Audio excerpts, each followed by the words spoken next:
Hello, I'm Bruno from Flashbots research team, and we'll talk about spam. I will wait for this slide. Tell a joke. Tell a joke. I'm very bad at that. Tell a bad joke. What do you start with? Spam. Maybe you prefer. No, no. What was about? Do you want to explain it just why spam? Okay, so I'm going to talk about spam.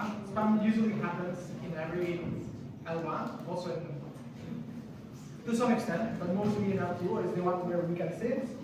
I will explain why it happens, more or less, with some examples. Okay, now.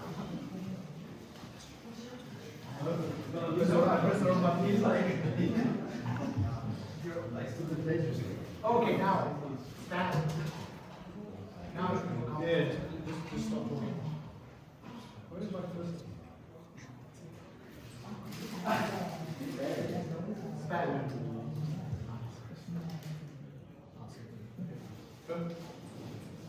Do you know what spam is? I don't. But we will talk about that later. So let's start with an example, something we see pretty often in our use, that is essentially blocks full of things that either revert, do nothing. Well, they do something, but we don't see exactly what, at least in arbitrary scan. This is an example. I don't remember the block number, but I remember that it has around 700 transactions that all of them check for an oracle update, and all of them fail. So they are checking if some liquidation happened, but the liquidation didn't happen, and everything either revert or did nothing. Ooh, here we have a video. Well, you put a lot of faith in me. Oh, but it's running. So this is essentially how a normal block looks in Arbitrum. So 30% spam, pretty normal. And this is one of the worst cases we saw, that it's literally everything spam. This, of course, doesn't just happen in Arbitrum, as I mentioned. It mostly happens in all L1s, I think, to some extent. Again, also in L2s. And for some numbers, for example, in Arbitrum, in the worst case, you saw 100% of spam in the block, and in base 86%. But in general, you see something like 30% of all transactions are quote unquote spam. I think this is a lower bound. Honestly, I think it's higher, but you need to improve the methodology and also analyze different types of energy extraction, not just secret arbitrage and liquidations. Probably there are other ones. Thanks, Thomas, that I don't know if it's around for providing medical. No, it's not. So, this was spam. I claim it's not spam. This is up to debate. I think it's not spam because what's the formal definition of spam? Well, essentially it's unsolicited messages. Blockchains have a posted price, you pay for it, then it's solicited. That's my point, but yeah, doesn't sell out. So the name is sticky, people more or less relate to what is spam, so we accept it. Either way, if it's or it's not spam, that's like more like a philosophical discussion that I honestly, well, maybe we don't care that much, because essentially the problem is, what is the problem with this energy extraction behavior? And it's probably, well, it's suboptimal. I think that's more or less obvious, because there is wasteful of block space that you could use for actual meaningful economic transactions. There's, of course, historic growth. Like, if you want an archive node, you have to have, like, you need to store these transactions that did nothing. Another problem, but this is, I think it's, at least for me, is one of the most serious ones, that in this, now, I don't know if it's worst case, because looking at the average case, that very bad things happen, that you need the oracle to hit as fast as possible, but due to spam, it takes like seconds to land, and then, okay, you have bad depth, and that's even worse. So even like the overload of the sequencer, the problem is like, okay, the apps that run in the L2s get hit. Of course, bad user experience, so everything gets delayed. When there's a ton of spam, users that just want like coffee, get a delayed transactions. And at the end, the problem is all this value gets leaked to the application by paying the base fee to the sequencer. It's not internalized by the applications, right? Like, for example, chain oracles, chain links, sorry. Whenever it updates the oracle, it doesn't get paid. It's the chain that gets paid. That I think it's not no good. Why this is happening? Well, it depends on the chain. But effectively, okay, you have something that will happen in the near future, and you don't know when it will happen and when it will plan in a block. And searchers have the ability to express, okay, after this event, this will happen. I want this transaction to hit the block. And since they cannot express this, it's like, okay, I send it and hope for the best. Eventually, it will plan after this transaction. And in first come first serve, you just time it. You try to time it. It's a stochastic arrival time, and then you try to, okay, with some probability it will land here, so I will send one here, and then I will send another one here. And in PGA, it's pretty similar if you know the inclusion fee of the transaction, because okay, usually PGAs are also ordered by timestamp once they have the same priority fee, so you match the priority fee and also time it. But yeah, it's still hard. So again, yeah, this happens also in L1, but the main difference is that you don't see it. We see it. The builder see it, and probably there's a way more spam, but we just filter it. And of course, like the thing is, we are like in L1, for example, we are allowed to say, hey, you can bundle this transaction with this Oracle update, and therefore they don't need to spam it. It's just like, okay. Actually, this was a crisis we saw in 2019. So,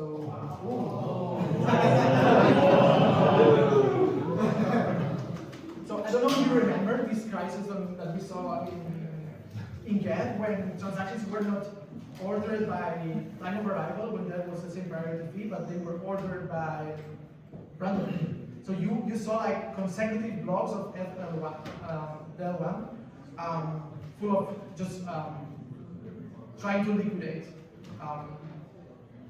some liquidation protocols. That was fun, and then when we had the first version of Flashbots, we then removed the spam and all that history now. So yeah, all these things, reverse protection or the bundles change completely the dynamics, but this haven't landed yet in that tool. So we still have this old school fashion way of ordering transactions.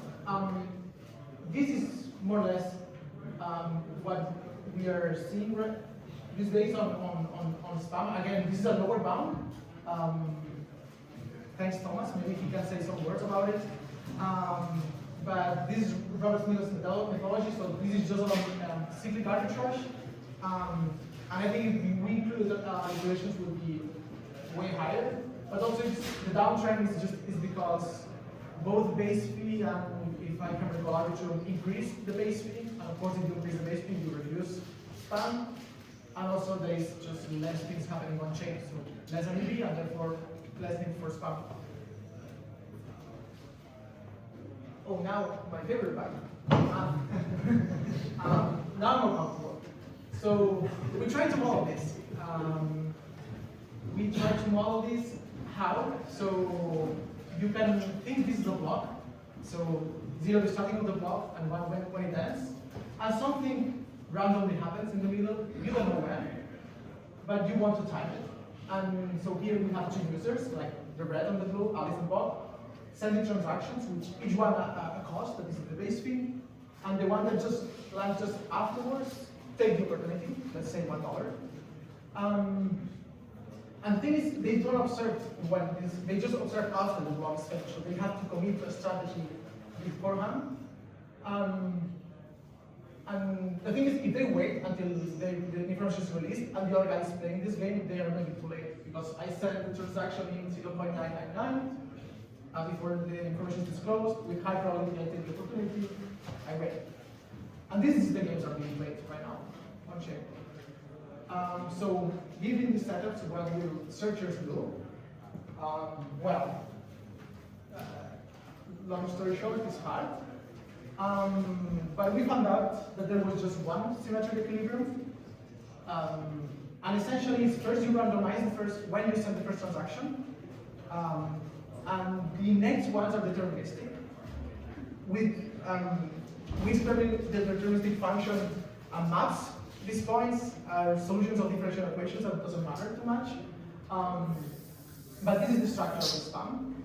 And curiously, well, this is actually not that curious, maybe it depends, it's more or less obvious, is that the span scales as the expected value of the opportunity, the equation of opportunity, for example, $10, divided by the base fee. So if the base fee is $0.01, make the numbers, how much span you get. So yeah, what do we do with this? What do we do with this? Any answers? Any takes? Well, I have this. This is my takes, but probably there are better ones. For me, it's of course better fees, so better transaction fee mechanisms that can price better where the span is happening. So for example, multi-dimensional fee mechanism, I think it's one solution. So if the span is happening, at least let's make just people pay for it in these hot contracts and not just for paying for coffee.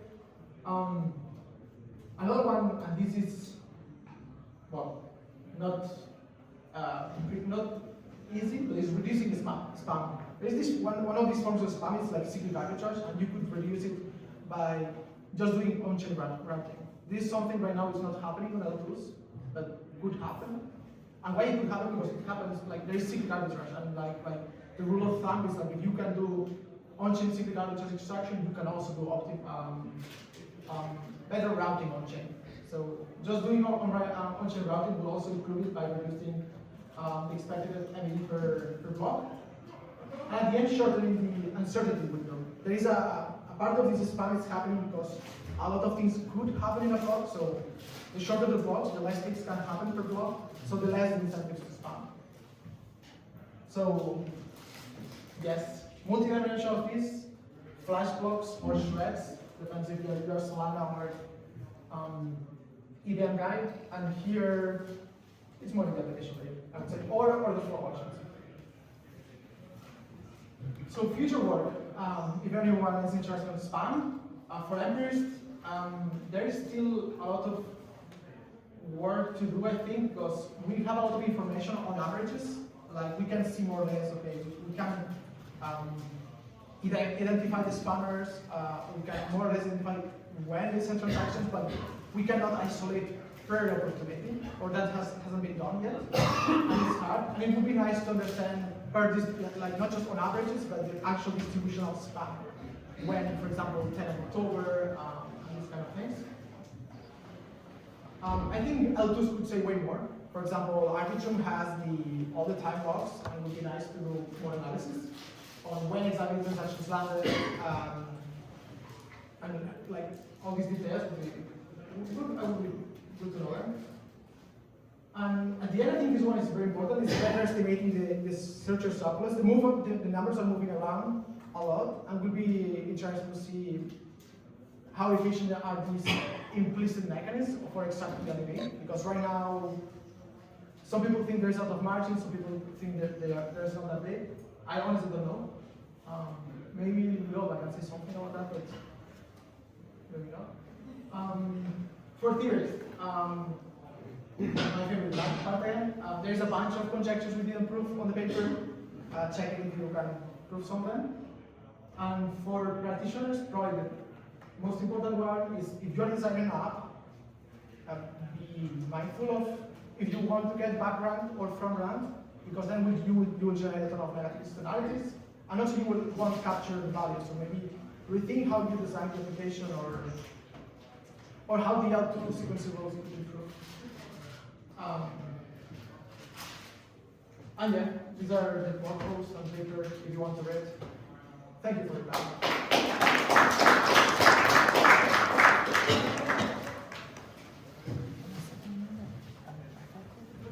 Yeah, hands up if you feel like in some way you have participated in this high revert rate, these high revert rate kind of strategies. There's one hand. There's another hand. I don't know if there's anyone behind me. Don't knock it, shook his head. That's good for you guys. You know. We don't want anything to do with this. I don't know if you would be willing to elaborate a little bit more.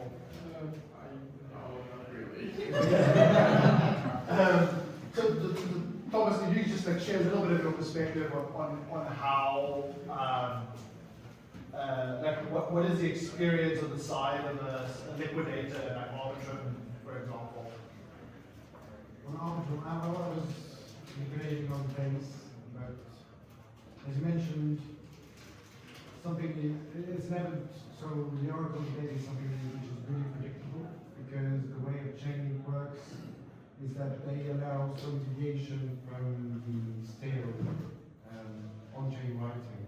So they would allow, let's say, 100 pips deviation from this, according to Binance price. So because Binance stream is way higher frequency, we know for certain that in a window of, let's say, 10 seconds, the Oracle update is going to be updated. And actually, even when you have a look inside chain decentralized Oracle network code, you can even predict the gas price at which this transaction to the transmitter is going to push the update on chain. So once you have that, well, 10 seconds, it's quite easy to build blocks when you compare it to some multi-hundreds liquidation bonus. From a search perspective, it's revenue which is really sporadic. You get it 4 times a year. So, yeah, I mean, it might seem a bit weird when you see those transactions on chain, but it really makes sense economically. Are the margins big? Yeah. I mean, like, it's a no-brainer. I mean, you spam as much as you can. You spam to avoid IP limiting at the sequencer level. You have to manage nonces because you can't send everything from the same EOA. You have to have multiple. But then probably the limit for many searchers is to have enough funds to eat to pay for gas. Probably that's probably the limit for most spammers. Yeah, I would say like probably if people could spam even more, they would. So you have the block limit, the gas limit, you have the block which is for sure.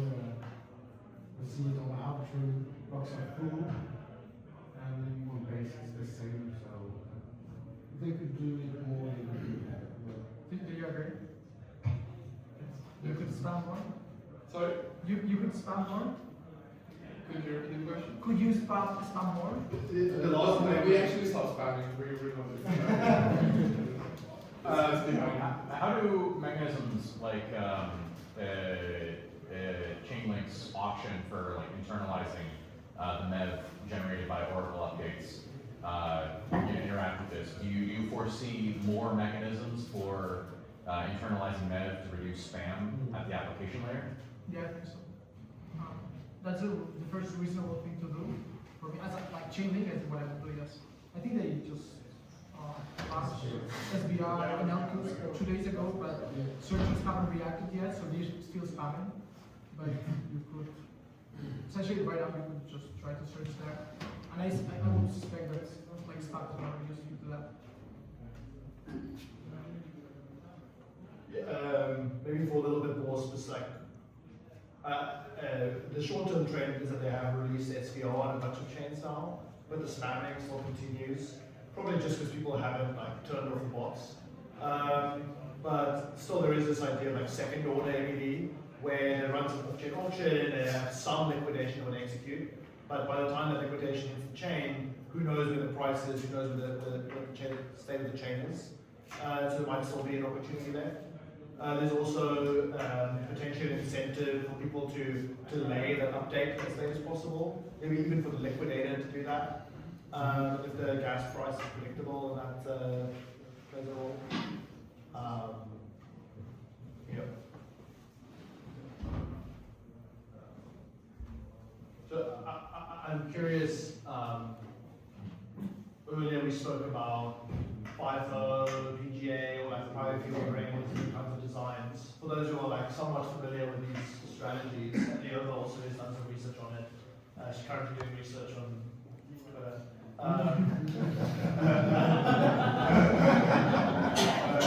but I'm asking, like, what are the obvious changes that will like reduce the spam incentive, or how do you like? Is it like one obvious way to design around it, or like what is the like calculus? Yeah.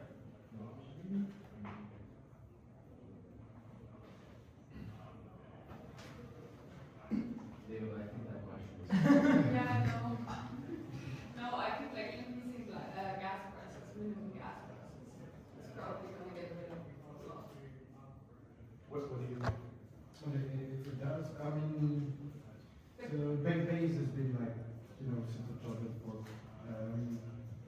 So they allow to set a minimum base fee on the open stack chains. Like bases, then like in 5 different rounds, been increasing the minimum base fee. And it does work. It does work because, and also like base blocks are so big.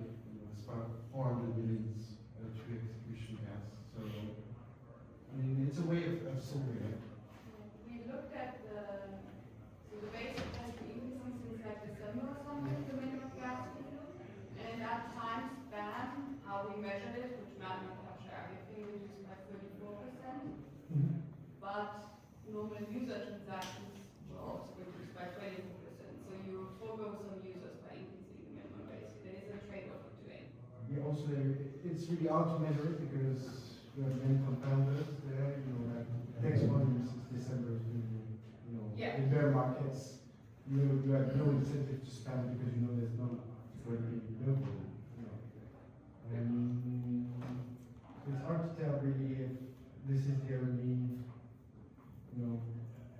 cause of spam reduction. But we do see that spam has reduced since the base fee. Yeah. Raised up. Yeah. I think, yeah. Mhm. But also you see like spam reduce more than user demand. That's true.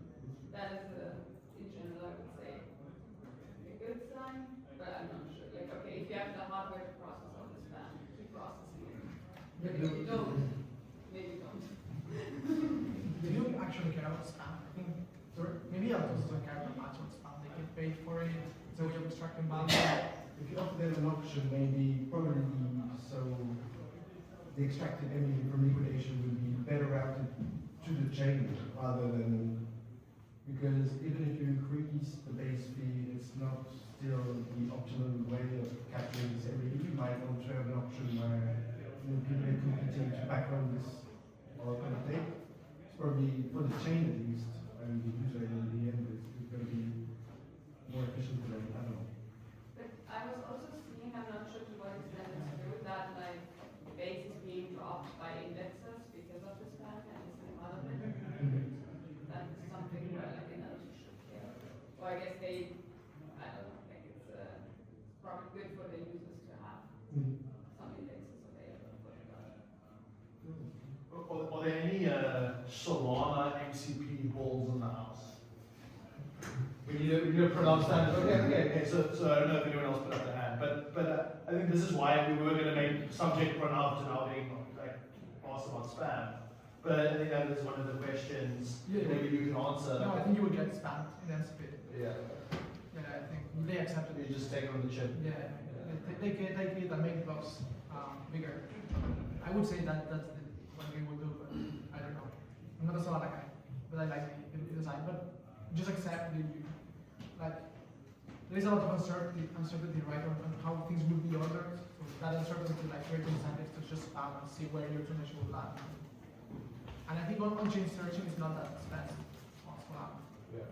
So definitely get spammed. Does anyone execute trades, like just whether I guess on chain, whether it be on Solana? In my life. No. Have you thought about doing it deeply? Not like have you seen the transaction? Yeah, this is something I think about. Yeah. So okay, we're gonna get you to present later as well, so we can get into it more then. But spam at on-chain searching is like something that arises naturally as an economic incentive because these systems are hard to reason about. It's like you don't know what stage the search is going to hit, so they do this. But we don't see users doing this, and we don't see like aggregators and people who are trying to execute user trades doing this. Can you like give a bit more insight into how you think about these more like infrastructure-oriented ways of executing? I mean, on Solana or on EVM? Because it's radically different. Yeah, maybe you can juxtapose. Yeah, I mean, so on EVM, our managed execution service is basically just an exponential rebidding of gas price until we get execution.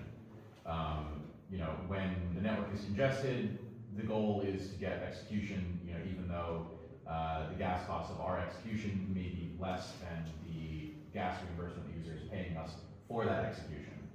On SVM, managed execution in that way isn't really a thing because of the transaction size limit, right?